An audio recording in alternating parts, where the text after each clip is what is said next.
तो आप सभी का स्वागत है यूट्यूब चैनल इंग्लिश बाय पलक गुप्ता में।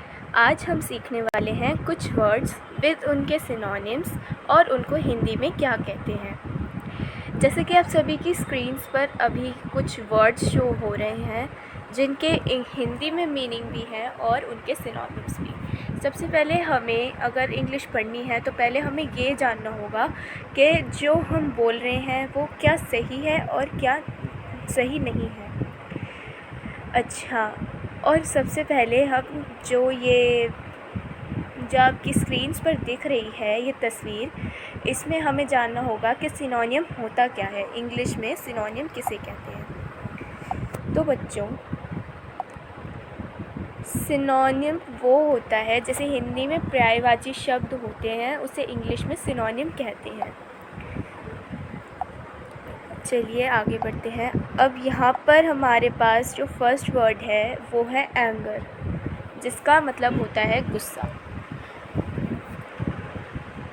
गुस्से का सिनोनिम यानी कि एंगर का सिनोनिम होता है रेज, जो कि मतलब सिनोनिम में आप बेसिकली वो याद करेंगे जो आपको इजी लगे।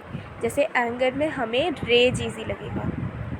इसके बाद नेक्स्ट वर्ड आता है एड, जिसका मतलब है सहायता, किसी को हेल्प करना। यानी कि हम ज़्यादातर हम असिस्टेंस वर्ड यूज़ नहीं करते, हम हेल्प वर्ड यूज़ करते हैं। एड भी यूज़ नहीं करते, एड भी बहुत कम वर्ड यूज़ करते, बहुत कम लोग यूज़ करते हैं। तो हम सीधा बोलेंगे आई वॉन्ट योर हेल्प, मतलब मुझे तुम्हारी सहायता चाहिए। हेल्प का मतलब हो गया सहायता। नेक्स्ट अटैक, मतलब हमला करना, यानी कि किसी के ऊपर हमला कर देना। इसका हम इजी अगर हमें लेना है तो हम असॉल्ट ले सकते हैं। नेक्स्ट बिलीफ, यानी कि किसी पे ट्रस्ट करना, भरोसा करना, विश्वास करना। अच्छा, अब हमारे पास ट्रस्ट वर्ड ज़्यादा यूज़ होता है, बिलीफ, फेथ, ये वर्ड्स इतने ज़्यादा यूज़ नहीं होते। तो अगर कोई हमसे बिलीफ का सिनोनिम पूछेगा तो वो ट्रस्ट हम कह सकते हैं, वो गलत नहीं होगा।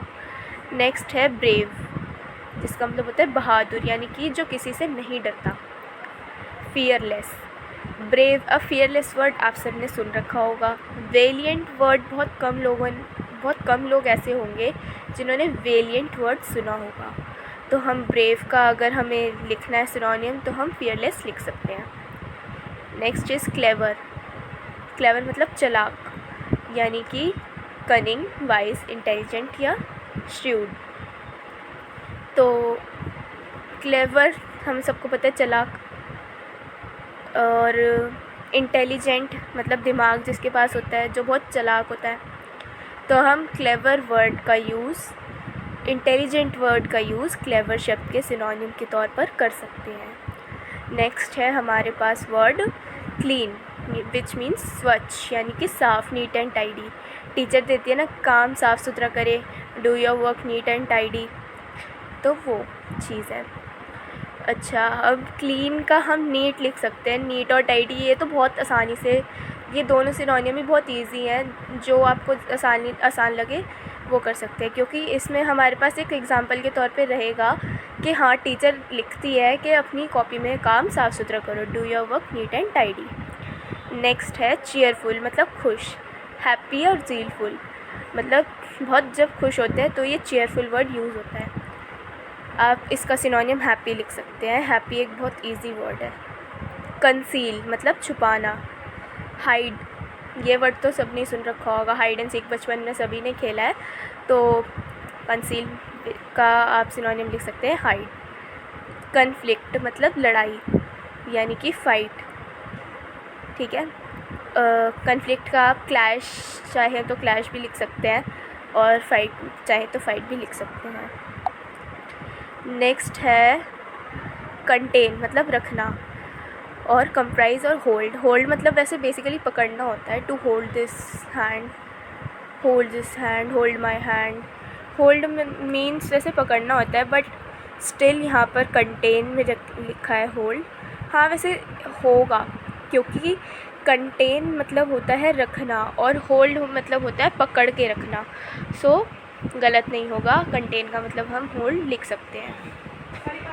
कंट्रीब्यूट, मतलब योगदान देना, किसी चीज़ को दे देना। हेल्प या असिस्ट, किसी को असिस्ट करना या किसी की हेल्प करना, तो यहाँ पर हम असिस्ट लिख सकते हैं। और कंटेन में हम होल्ड लिख सकते हैं। कंप्राइज तो फिर भी एक हार्ड वर्ड हो गया, सो इट्स अपॉन यू कि आपको जो इजी लगता है आप वो वाला वर्ड यहाँ पे लिख सकते हैं।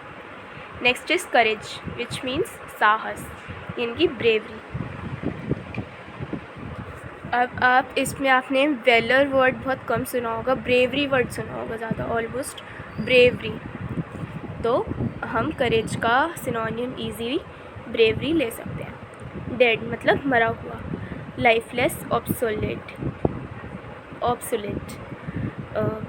डेड में मतलब जो मरा हुआ होता है उसे बोलते हैं डेड, ही इज़ डेड या शी इज़ डेड। और अगर इसका हमें सिनोनिम लेना है तो हम लाइफलेस वर्ड यूज़ कर सकते हैं। लाइफलेस ईजी है, यूज़ हम ऑब्सोलेट भी कर सकते हैं, बट लाइफलेस ईजी है। नेक्स्ट इज़ डिसाइड, मतलब निश्चित होना, जो कि पहले से तय हो। डिटरमाइन और फाइनलाइज, तो हम डिसाइड में हमने फाइनल वर्ड ज़्यादा सुना है, तो फाइनल वर्ड से बना है फाइनलाइज। ओके, नाउ डिफीट मतलब हराना या किसी को हरा देना। तो ओवरकम और फॉइल, फॉइल तो बहुत कॉमन वर्ड है, तो हम डिफीट का हम ले लेंगे फॉइल। ईजी सिनोनिम अगर हमें लेना है तो हम फॉइल ले लेंगे। डीले मतलब पोस्टपोन या लेट, मतलब देर करना। डीले मतलब देर करना। अब इसमें तो दोनों सिनोनिम्स ईजी हैं, अगर आप चाहें तो आप दोनों भी याद कर सकते हैं, और अगर आपको दो में डिफ़िकल्टी आ रही है तो आप कोई इनमें से एक याद कर सकते हैं। Next one and the last is destroy which means नष्ट कर देना, किसी चीज़ को डिमोलिश कर देना। यानी कि इसमें डिस्ट्रॉय में हम डिमोलिश वर्ड यूज़ कर सकते हैं, क्योंकि डिमोलिश एक ऐसा वर्ड है जो कॉमनली आवर डेली लैंग्वेज में यूज़ होता है। थैंक्स फॉर वॉचिंग, और मेरे चैनल को सब्सक्राइब करें, मेरी वीडियो को लाइक करें और मुझे ढेर सारा प्यार दें। Thank you. नेक्स्ट वीडियो में मैं आपको बताऊंगी कि हमें अगर एस्से लिखना हो तो उसके पॉइंट्स क्या क्या होंगे। If you want to write an essay, so please subscribe my channel and also press the bell icon also.